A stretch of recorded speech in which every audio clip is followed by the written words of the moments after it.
The door to room 214 was partially ajar, like it was waiting for her. The soft scent of antiseptic hung in the hallway, but beneath it was something else, roses, maybe. Faint.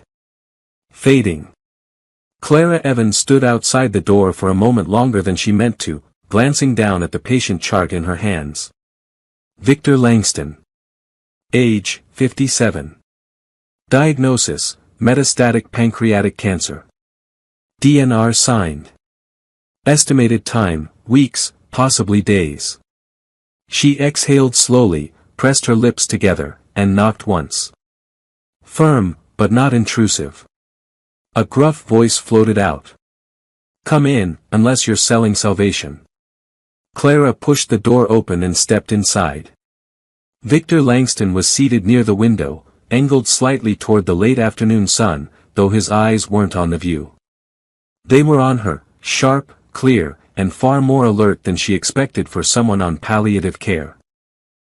His frame was lean, almost gaunt, but he still held himself like a man used to being obeyed. She offered a warm, neutral smile. Mr. Langston, I'm Clara Evans. I'll be one of your assigned nurses starting today. He studied her without returning the smile. What happened to the last one? She took a position in oncology. Closer to home, I heard. Convenient. He looked back toward the window. So they sent me someone new. Again. Clara didn't flinch. This wasn't her first tough patient. I understand change can be frustrating, she said gently, placing his chart on the side table. But I'm here to help. You can call me Clara. He didn't respond. She glanced around the room. Tastefully furnished, private, with large windows that overlooked the grounds. A single framed photo sat on the nightstand, a younger Victor with a woman and child, faces turned to the ocean behind them. The woman's eyes sparkled, the child mid-laugh. It looked like a life paused mid-happiness. Clara made a mental note. Personal history, maybe a soft entry point, later. For now, she moved to check his vitals. Would you mind? You're going to anyway. She nodded, gently taking his wrist. His pulse was steady, his skin cool. Any new discomfort? Nausea? Dizziness? No, a pause. Not yet. She wrote a few notes on his chart, then adjusted the 4-line. He watched her with that same unblinking stare. You're younger than the others. I get that a lot. Too soft-spoken to be a nurse. Too kind. I'm firm when it counts. We'll see. The room fell quiet again, save for the faint hum of the machines. Clara finished her assessment, then turned toward him. I'll be back later this evening. If you need anything before then, press the call button. As she reached the door, his voice stopped her. Clara. She looked back. I don't want pity. Her response came without hesitation. You won't get it. Their eyes held for a moment. A beat too long. Then she nodded once and left. The staff lounge was nearly empty when Clara entered later. She poured herself a cup of tea, her mind still half in room 214. Victor Langston.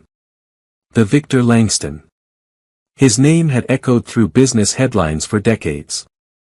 Real estate empires, luxury tech ventures, the kind of man who made and broke markets with a single phone call. And now, he was dying, alone, prickly, and watching the sun set like it owed him an explanation. You survived, came a voice behind her. Clara turned to see Maya, another nurse on the floor.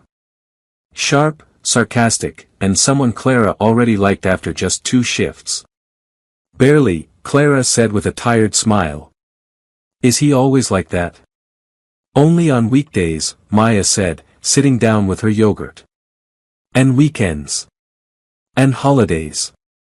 Clara sipped her tea. Maya tilted her head. You're not rattled. I've seen worse. Maya narrowed her eyes. Yeah, but have you seen billionaires with death wishes and trust issues? Clara didn't answer right away. No, she admitted softly. But I've seen people who lost more than money. Maya raised her eyebrows but didn't push. That evening, Clara returned to room 214. The sun was gone, replaced by a gentle gray dusk. Victor sat in the same position, though now a blanket was draped across his lap. She knocked lightly. Evening. You're back. Shift's not over yet. He nodded toward the chair by his bed. Sit, if you're going to hover. Clara sat. They were quiet for a while. Outside, crickets began their nightly song. Finally, he spoke. Do you believe in legacy? Clara looked at him. That depends. You mean what we leave behind, or how we're remembered? Both. She thought for a moment. I think legacy is what people feel when they speak your name. Victor's lips twitched. Almost a smile. That's poetic. It's practical. He looked at her again. And what do you want your legacy to be, Nurse Evans? Clara hesitated. I want to be remembered as someone who showed up. Who stayed when it was hard. Who made people feel less alone. He looked away. Then you're in the wrong room. I don't think so. He let out a low breath. Not quite a sigh. Not quite resignation. Clara rose. Good night, Mr. Langston. Victor, he said softly. You can call me Victor. She paused. Good night, Victor. Clara closed the door to her small room with a quiet click, shutting out the dim hallway of the hospice. It had been a long day, but she wasn't tired, not in the physical sense, anyway. The bedside lamp cast a soft amber glow across the modest space. Her suitcase sat half unpacked at the foot of the bed. A single framed photo of her late father stood beside a ceramic candle on the windowsill, her anchor in places like this. She changed into cotton pajamas, tied her hair back, and sat down at the small wooden desk beside the window. Outside, the night was still. No traffic. Just the hum of the garden sprinklers and the chirping of crickets.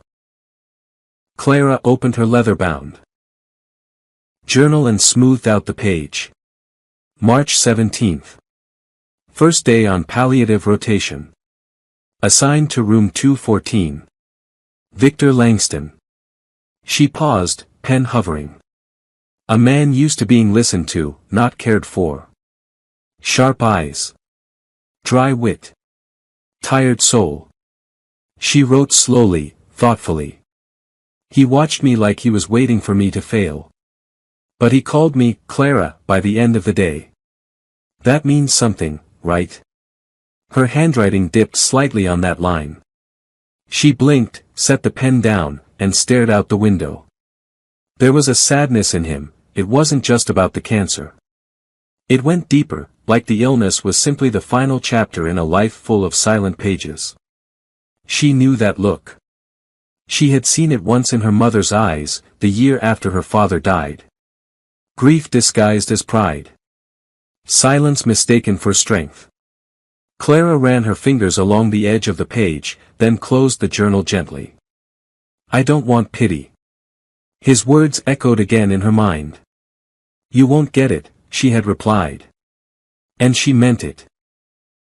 But there was something in her chest now, not pity. Something else. A quiet pull. She turned off the light, but even in the dark, his eyes stayed with her. Victor sat in a wheelchair beneath the jacaranda tree, the afternoon sun casting soft lavender shadows across the walkway. A light blanket lay across his knees, and a paperback novel sat unread on his lap. Clara appeared with a tray, 2 cups of tea and a slice of pawpaw cut neatly into cubes. You don't have to play hostess, Victor said as she set it down on the small side table. I'm not. I just hate drinking alone, she replied. That earned the tiniest curl at the edge of his mouth. She sat down beside him, not too close, not too far. The kind of distance you offer someone who needs space but shouldn't be alone. They sipped in silence for a while. The birds were busy in the trees, and the scent of hibiscus floated through the breeze. "You were right," Victor said after a moment. Clara looked at him. "About what?" "You're not soft." She raised an eyebrow. "Is that your version of a compliment?" "It's my version of not pretending." She smiled a little, turned toward the garden. "You know what I think? I'm bracing myself. I think you've spent a lot of your life being brilliant, but not very known." Victor didn't respond. Instead, he let the silence stretch, and that, in itself, was an answer. Clara leaned back and looked up through the branches, where the sun blinked through the purple blossoms. "It's a good day," she said quietly. Victor didn't look at her. But he nodded. Just once. Victor sat by the open window, a blanket over his legs, the soft sounds of jazz drifting from a small Bluetooth speaker Clara had brought in that morning. Miles Davis, kind of blue, filled the corners of the room like sunlight that didn't need to be seen to be felt. Clara walked in with his morning meds and paused at the door, surprised. "You like jazz?" she asked. "I like music that doesn't beg." "For your attention," he replied without looking at her. She stepped closer. "This was my dad's favorite record." That made him glance at her. Smart man. He was. She placed the meds on his tray and sat across from him. Victor leaned his head back against the chair and closed his eyes. "For a long time, I only listened to things that kept my mind moving, news, deals, data. Silence made me feel like I was wasting time. And now?" He didn't open his eyes. "Now I think silence was trying to tell me something. I just wasn't ready to listen." Clara nodded slowly, her gaze drifting to the window, to the jacaranda tree swaying in rhythm with the music. They sat there for several minutes, saying nothing. And for once, the silence between them wasn't hollow. It was full. Later that afternoon, as the light began to shift gold and the garden outside cast long shadows across the floor, Clara came in to find Victor dressed, sitting up straighter than usual. "You going somewhere?" she asked, amused. "I want to go outside." "Alone?" Clara tilted her head. "You're not cleared for solo walks, Victor." "I'm not asking for a marathon," he said. "Just the bench. I don't know. Air. Space." She hesitated, then nodded. "I'll be close. But I'll give you the illusion of independence." He smirked. "That's all any of us really wants, isn't it?" She helped him down the hall and onto the bench in the garden, then pretended to check her phone from a short distance, glancing up every so often. Victor sat still for a while, then slowly pulled a folded piece of paper from his pocket. He read it, eyes narrowing. Then he tore it in half and let the pieces fall into the wind. Clara didn't ask. He didn't offer. But something in the air between them shifted, like he'd left something behind out there. The hallway lights were dimmed. Most patients were asleep. The staff rotation was quiet. Clara finished her charting, stretched her fingers, and looked up to find Victor's door still partially open. She walked in gently. He was awake. "You don't sleep much," she said. He turned his head toward her. "Too many thoughts. Too little time to have them." Clara sat in the chair by his bed, arms crossed casually over her chest. "Did you always talk like a poet, or is this a hospice thing?" He laughed, an actual laugh, not just air through his nose. "I used to talk like a shark. Boardrooms and banks. Deals and deadlines. It made people listen. They still do." He shook his head. "They listen differently now. There was a beat of quiet. I used to think I'd die on a jet. Or in a tower I built. But here I am, in a soft bed, drinking lukewarm tea, talking to a nurse who doesn't fear me." She smiled softly. "Why would I fear you?" Because most people did. Well, Clara said, I'm not most people. He looked at her. Really looked. No. You're not. And in that moment. In the low light, with the jazz still faintly playing, they were not nurse. And patient. They were two people. Just trying to be seen. The morning started differently. Clara noticed at the moment she walked past the front desk. The usual calm hum of the hospice was punctuated by low murmurs and a brief phone conversation at the nurse's station. Room 214, one of the nurses asked behind the counter. No, I don't think she's here yet. Clara stepped closer. That was for me.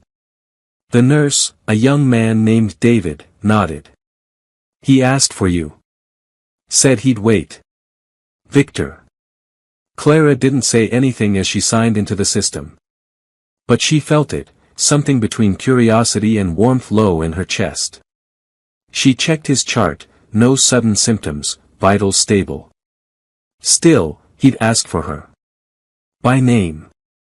When Clara walked in, Victor was already sitting up, a thick book open on his lap. You rang? She teased. Victor gave her a slow look, then motioned toward the book. Have you ever read this? She crossed the room. Things Fall Apart by Chinua Achebe. Of course. I think every Nigerian child has had to wrestle with Okonkwo's stubbornness. Victor closed the book gently, tapping the cover once with his hand. My father gave me this copy when I was 16. Wrote my name in the back cover. He never read it himself, but he said one day I'd need to. Clara sat on the edge of the guest chair, her voice soft. And did you? Not until now. He paused. I didn't understand what he meant. Not back then. What do you think he meant now? Victor's eyes stayed on the window. That strength without grace leads to ruin. That silence isn't always strength. That pride. He stopped himself. Clara finished for him, can bury more than it builds. He looked at her then, truly present. You're very good at seeing people. Only when they let me. He held her gaze. For once, he didn't deflect.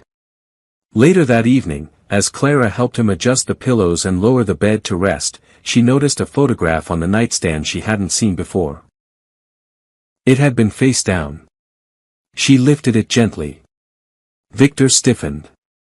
The photo showed a woman, beautiful, striking, standing beside a younger version of him, their arms around a small boy.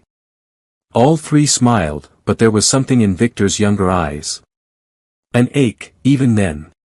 She was your wife. Victor's voice was low. Ex-wife. We divorced 8 years ago. And the boy? My son. Emmanuel. Clara waited. Victor continued, barely audible. He stopped talking to me 5 years ago. I think I earned that. Clara placed the photo back carefully. People don't stop loving easily.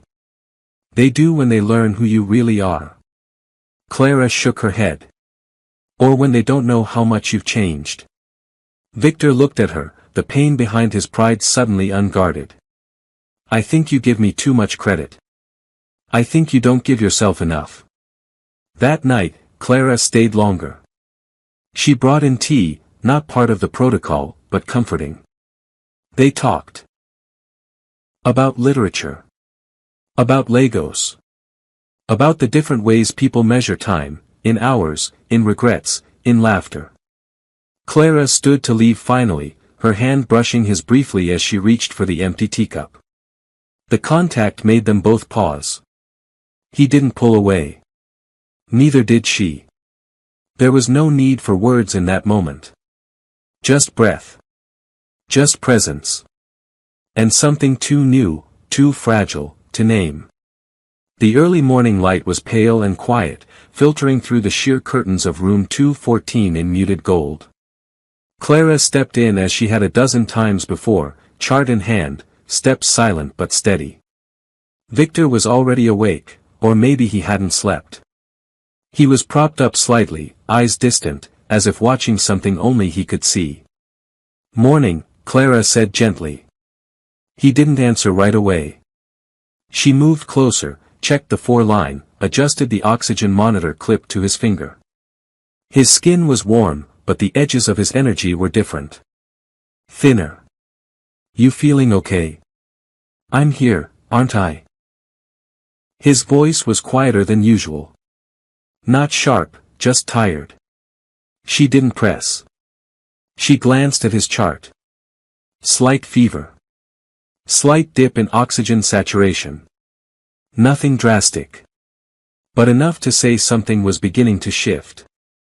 She looked up. "Let me know if anything feels different." Victor met her eyes. "It all feels different." It was just past noon when Clara found him sitting outside in the garden, his blanket wrapped loosely around his shoulders. The jacaranda tree offered light purple shade, and a soft breeze carried the scent of hibiscus. She walked over and was about to speak when he turned and handed her a small, folded item wrapped in cloth. She hesitated. "What's this?" Victor looked at her steadily. "Something I carried too long." Clara slowly unwrapped it, revealing an old pen. A fountain pen, black and gold, worn by years of handling but still elegant. "I used this to sign my first real contract," he said. "The one that changed everything." She ran her fingers over the smooth metal. "It's beautiful. It's also just a pen." Clara looked up, sensing the deeper meaning behind the gesture. Victor continued, "I thought things mattered more when you earned them. Now I think things matter more when you give them away." For a moment, she didn't know what to say. So she didn't. She just sat beside him, their shoulders brushing gently, and held the pen with both hands, like something delicate, something with history. The rain had started just after sunset, gentle and rhythmic against the windows. Clara had already finished her rounds, but something pulled her back to room 214. She knocked once, softly. Victor looked up from the book on his lap. "You again?" "I couldn't sleep," she lied. He gestured toward the chair. "Sit." She did. They sat in comfortable quiet for a moment, listening to the sound of the rain. Clara finally spoke. "When my father was dying, he wouldn't let us in." Victor looked at her. "He said he wanted to protect us from watching him fade. But all it did was make us feel shut out. Like we lost him before we actually lost him." She looked at Victor now, her eyes steady. "I'm not going to let you do that." Victor blinked slowly. "You always talk like you already know the ending." "I'm a nurse," she said. "I've learned that how a story ends is only one part of the story." He turned his head away. "I don't know how to let someone stay." "Try," she said. A beat passed. 2. Victor reached over, his fingers brushing the back of her hand, tentative, testing. She turned her palm to meet his. Their fingers interlocked slowly, as if they'd done it before in a dream. Victor opened his mouth, just slightly. He began. But the words didn't come. And Clara didn't ask him to finish. She just stayed there beside him, holding his hand, as the rain whispered on the glass. The rain had softened to a hush outside, like the world was holding its breath. Victor's hand was still in hers, their fingers gently entwined. Neither of them had moved in several minutes, but the space between them had changed, quiet, charged, waiting. Clara looked at the clock. "I should let you rest." Victor's grip tightened, just slightly. "Don't go yet," he said, voice lower now, closer to something he wasn't used to sharing. "Stay. Just a little longer." Clara hesitated, then sat back down. "I don't want to be alone tonight," he added, his eyes searching hers. "Not with this, not with how it feels now." Clara didn't look away. "Victor." He cut her off gently, not forcefully. I know it's wrong to want something more from you. I know you're here because it's your job. But when you talk, I listen. When you touch me, even just checking vitals, I feel something again. He swallowed. And it's not just comfort, Clara. It's you. And more. Clara's breath caught in her throat. He leaned forward slightly, with effort. I haven't been touched. Not really touched, by someone who saw me in years. You do. And now I want more. I need to feel something that reminds me I'm still alive. Her heart beat faster, but her voice was steady. Victor, if this is about fear. It's not, he said, and his voice cracked, just once. It's about you. And how I've never asked for anything real until now. The silence between them now wasn't tense. It was honest. Clara looked at him, not just the illness, not just the sharp mind, not even the vulnerability. She looked at the man. And he waited. Not assuming. Not pressing. Just hoping. Waiting for her answer. The door clicked shut behind her, and for a long moment, Clara just stood there. She pressed her back gently against the wall in the dim hallway of the hospice, breathing through the swell of emotion she couldn't name. Victor's words from minutes ago still echoed in her head. It's not about fear. It's about you. And how I've never asked for anything real until now. She closed her eyes. Clara Evans was not reckless. Not easily shaken. She had spent the last 5 years keeping people comfortable while the world let them go. She'd learned how to hold back the ocean of grief without drowning. But Victor wasn't just another patient. He didn't ask her to fix him. He asked her to see him. And she had. That was the problem. She ran a hand over her face, calming her breath. She didn't go home. Instead, she walked back inside hours later, without speaking, and sat beside his bed until dawn. Clara stirred her tea in slow circles the next morning in the staff lounge, her eyes unfocused. Across from her, Maya studied her for a long moment before breaking the silence. You look like you just walked through a fire and came out steam. Clara gave a dry laugh, but it didn't reach her eyes. Long shift, she said. Maya wasn't buying it. You want to talk about it? Clara hesitated. Then, he asked me for something I wasn't ready to give. Maya didn't blink. Close. Clara's head snapped up. I didn't say that. You didn't have to, Maya replied. You've been hovering around room 214 like you're waiting for a sign. Clara looked down. He's not just anyone. I know. Maya leaned in. You think you're the only person who's ever caught feelings for someone on the edge of life. It doesn't mean you're unprofessional. It means you're human. Clara was quiet. Maya softened. Just ask yourself one thing, if he weren't sick, would you still want him? Clara answered without hesitation. Yes. Maya nodded. Then the rest is yours to figure out. Later that afternoon, Victor stood at the edge of the hallway, gripping the wheels of his chair, waiting. He didn't ask her to come. He just waited. Clara appeared in the doorway and smiled faintly. Ready? He gave a soft, tired nod. They moved slowly through the back garden. The air was sweet and light, and the gold of the afternoon sun washed over everything with warmth. Victor's pace was slower than it had been just days ago, but he held himself with grace. Clara walked beside him, offering her arm only when needed. When they reached the jacaranda tree, he paused. Clara looked up at the petals swaying above them. I used to come here during breaks, before I even met you. I know, Victor said quietly. I watched you. She raised an eyebrow. He chuckled, tired. Not in a creepy way. You looked peaceful. Clara looked at him. And now?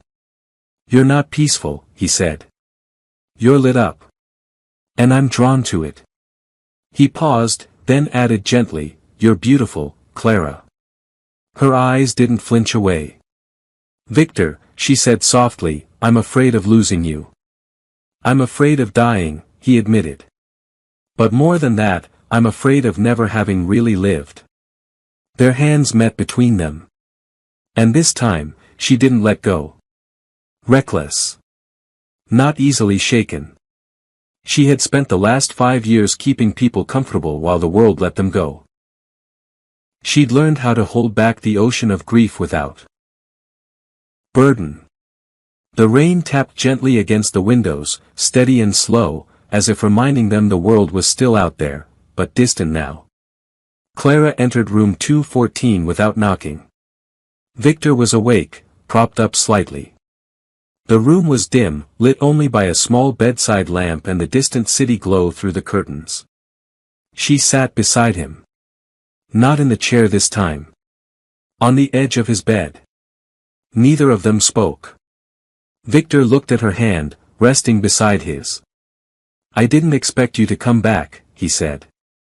"I didn't know I would," she replied. He reached out, slowly, palm up, a question, not a command. Clara placed her hand in his. "I don't know what happens next," she whispered. "But I'm still here."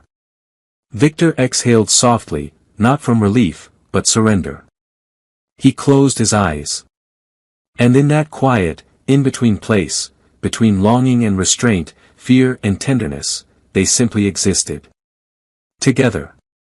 The hospice room was quiet except for the soft rhythm of rain against the window. Victor sat on the edge of his bed, his hands clasped in his lap. The bedside lamp cast a golden halo over the room, its light spilling across the polished floor like warmth refusing to leave.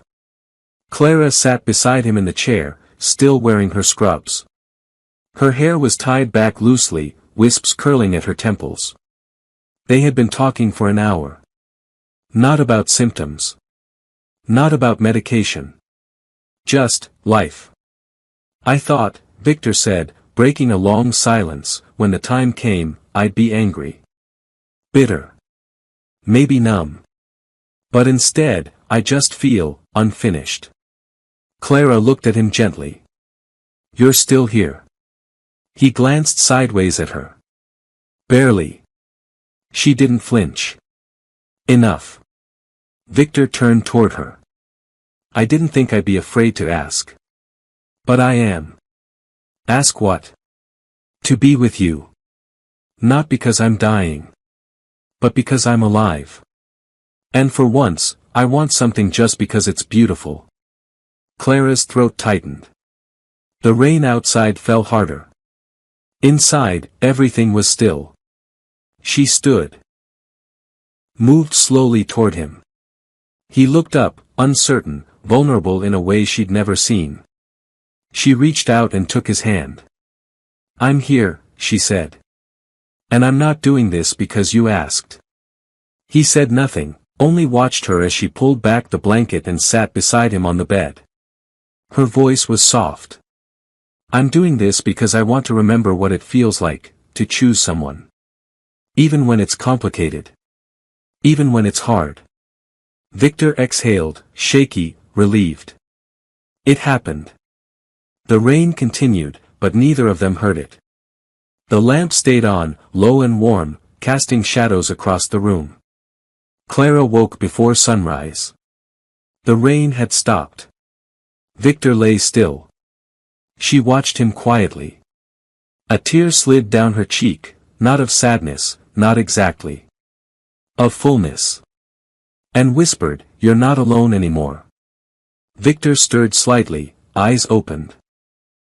Clara stepped through the hospice corridor just as the sun broke through the clouds. The floor was quiet, a different kind of quiet. Not the silence of sleep, but the silence after something important has happened. Her shoes tapped gently along the tiles. Her hair was still damp from a rushed shower. She'd returned to her room at 5 a.m., changed out of the clothes that had held his warmth, and avoided every reflective surface along the way. Maya stood just outside the staff lounge, a steaming mug of tea in her hand. She didn't say anything. Just looked at Clara with that half-smile, the kind only a friend offers when words aren't needed. Clara gave a faint nod and walked past her without speaking. She needed a few more minutes inside herself before she let the world back in. Later, when she sat alone reviewing patient charts, she paused at room 214. Victor's vitals had slipped. Only slightly. But she saw it. The dip in his oxygen levels. The slower heart rate. The edge they'd been circling together was inching closer. Her hand hovered over the chart. Love wasn't going to stop the decline. But it had changed everything anyway. She knocked gently before stepping into his room. Victor was propped up in bed, more tired than the night before, but peaceful. His eyes tracked her from the moment she entered.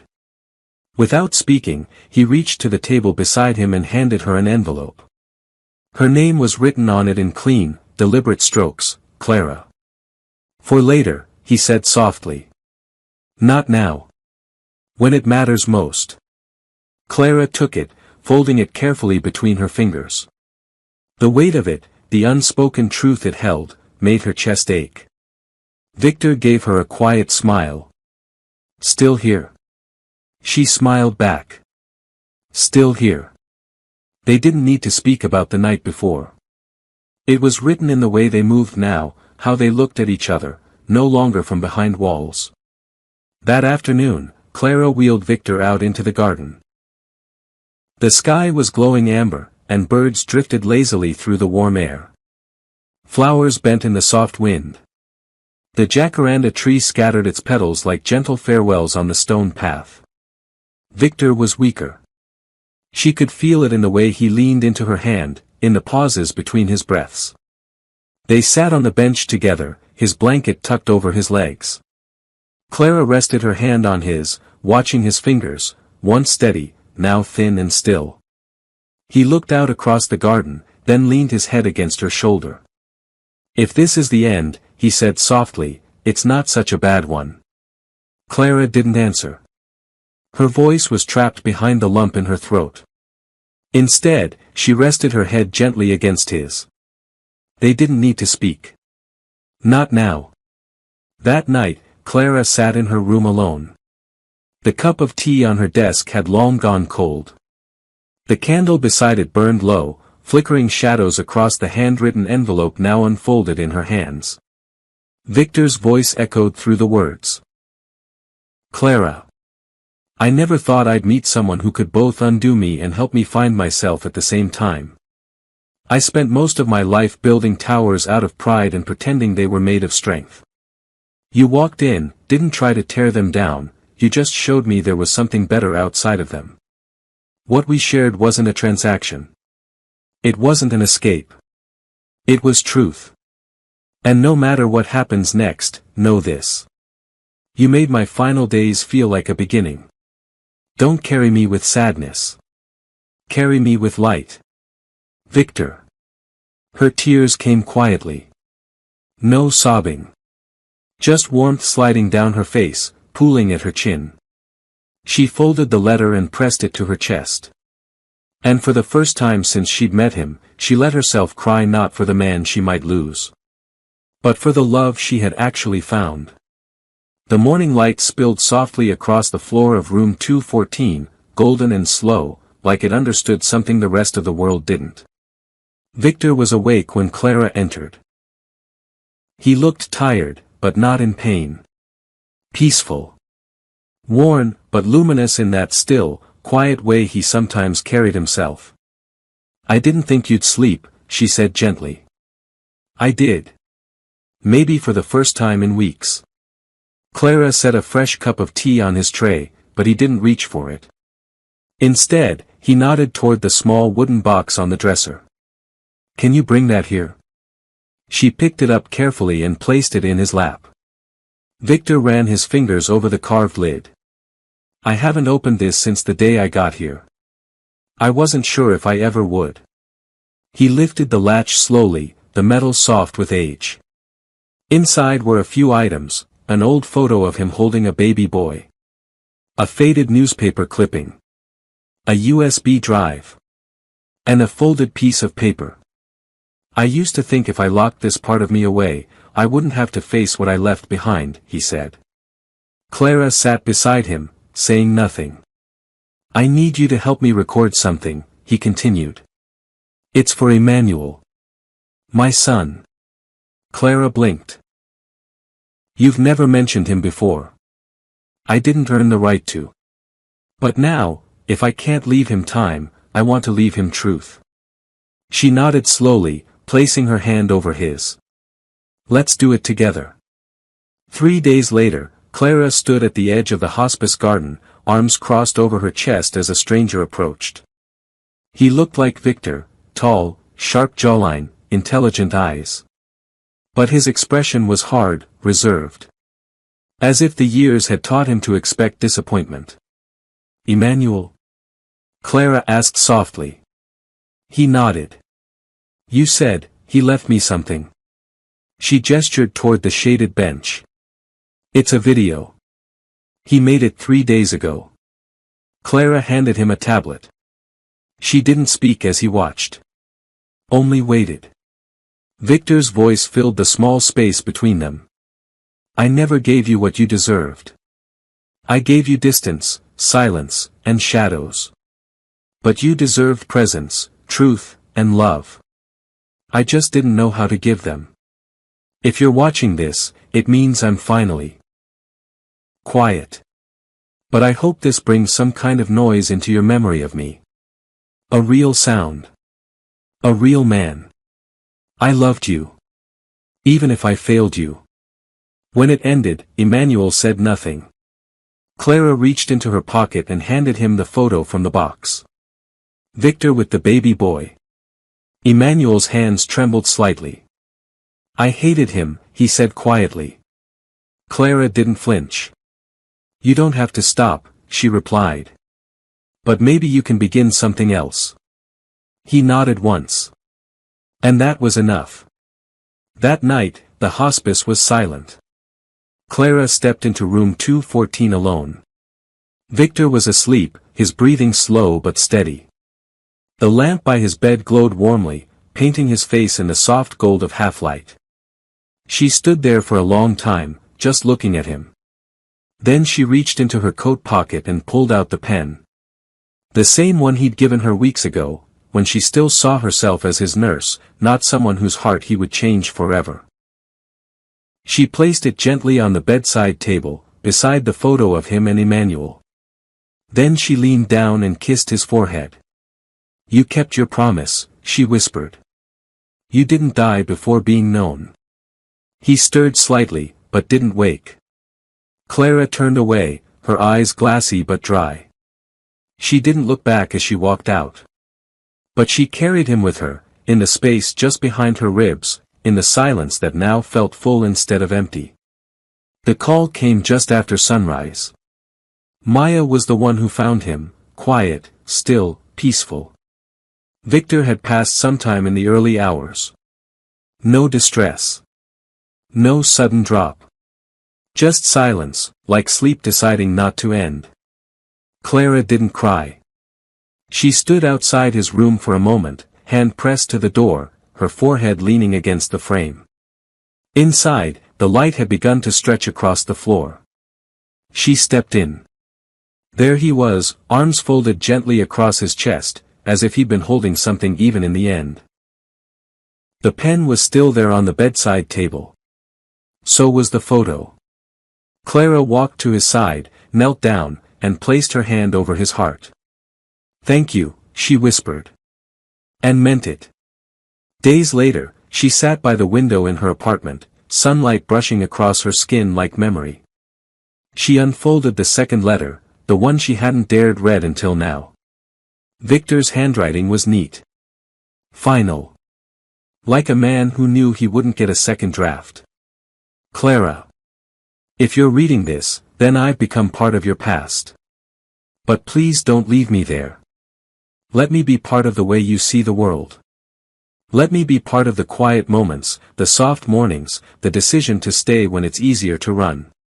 You gave me something no medicine, no legacy, no wealth ever could, you gave me presence. I'm not asking you to remember me every day. I'm asking you to live. Really live. And when you feel the rain, or smell gardenia, or hear a song that slows your heartbeat, know I'm not far. You were my last wish. And you came true. Victor. Clara folded the letter slowly, holding it in her lap for a long time before pressing it to her chest.